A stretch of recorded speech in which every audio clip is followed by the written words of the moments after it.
Today we're recording drums to a new song called I Can't Sleep. It goes like this. 'Cause I can't sleep.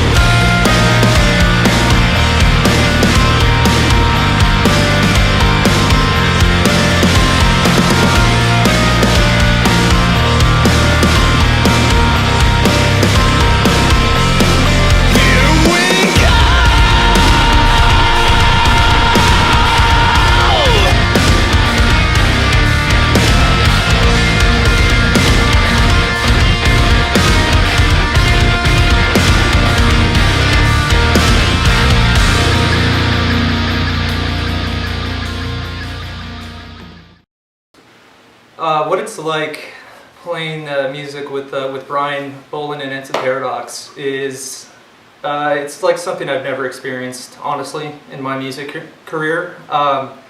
You know, from day one of coming down here and I guess auditioning, you know, years ago, it was at first kind of nerve-wracking and a little bit intimidating just to hear the stuff that he had already recorded. And you know, from that moment I was like, this is the perfect balance of intimidation / challenge and excitement that I really was looking for when I came up to LA. I always end up being incredibly, you know, excited after each practice, you know, or you know, if there's a part, you know, that is just very difficult to get through, you know, if there's a certain pattern that either he has in his head, he's already recorded, and, you know, he wants me to follow that pattern. That's the stuff that sticks out, you know, is it can be very, very tricky sometimes. But since we started playing together a few years ago, you know, we've kind of learned each other's way of playing, and we've learned you know, each other's style. So now we're at the point where we can kind of interpret and just for the most part jam, you know. We've kind of mended as musicians, and, you know, if he has a new song, I will almost right away, you know, exactly what he has in mind, you know, for a drum part.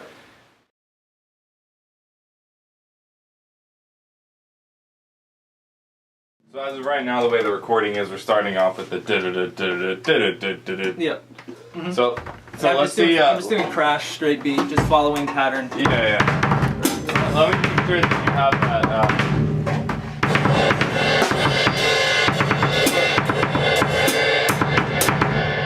So I'm gonna do it like half speed.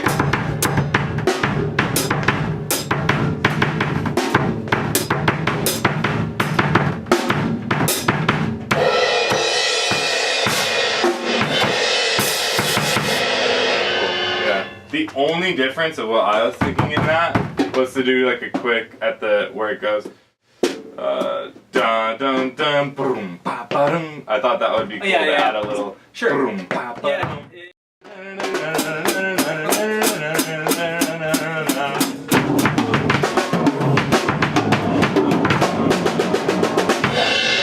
I like it. Cool. Good teamwork. That's what I'm talking about. See, that's what I was saying. I knew that you're gonna throw something there I didn't even think of. That's cool. I like that. Excellent. Maybe let's experiment when we actually record it of either doing it with double bass or without. Sure. Whatever sounds cleaner. Now with the so double. It might. So the first so like part continuous eighth note double bass. So. Yeah. Okay. So you're. Let's see what that sounds like with it. With the toms? Or? Yeah, with the toms. Okay. So it's like.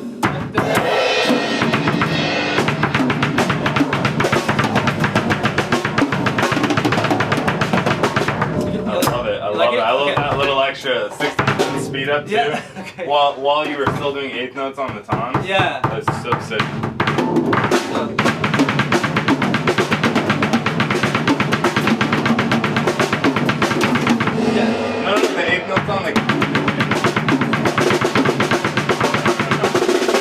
On the kick. The 8th? Keep the 8th up on the toms and snare, but go to the 16th. Oh, okay. On the kick. So, do you want me to start out with the 8th? With the 8th notes, and then like on like the third bar, I see. on like the third bar, speed it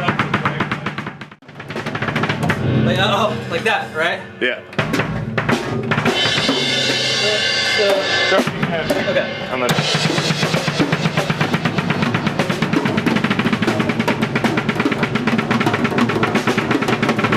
Something like that, right? just like that. Just like that.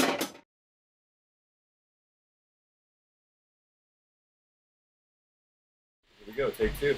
From the top? Yeah, dude, all that extra stuff you were playing in between with the cymbals and like the dirty crash and splash was like golden. I love that. You totally brought that drum part to life. Fuck yeah, my progressive drumming finally somebody appreciates. Alright, here we go. Alright.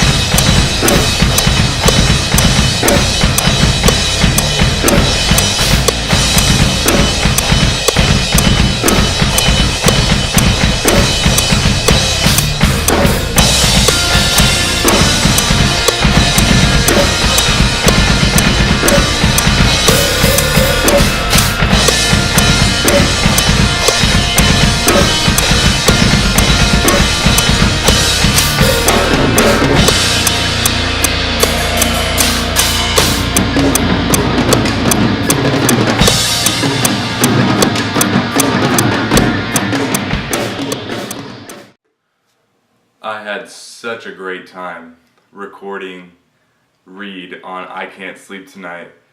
Just the way he plays drums, the mics really respond to it. And when I engineered this session, you know, I wanted to really make sure that we were on the same page when we were laying down all the tracks. I mean, Reed has this way of hitting the drums where he has a lot of attack. And he also knows how to hit the drum where he gets the most resonance out of each hit too. And to find a drummer who can consistently play that way, and you know, because I mean, when you're playing drums, you're playing the cymbals, you're playing the snare, kick, toms, everything, and then you're going around. You have to make sure that those are still dynamic, but they're a recordable volume, where, like, you know, the snare's not way too loud over the cymbals or whatever it is. And then you got all the bleed of all the different mics.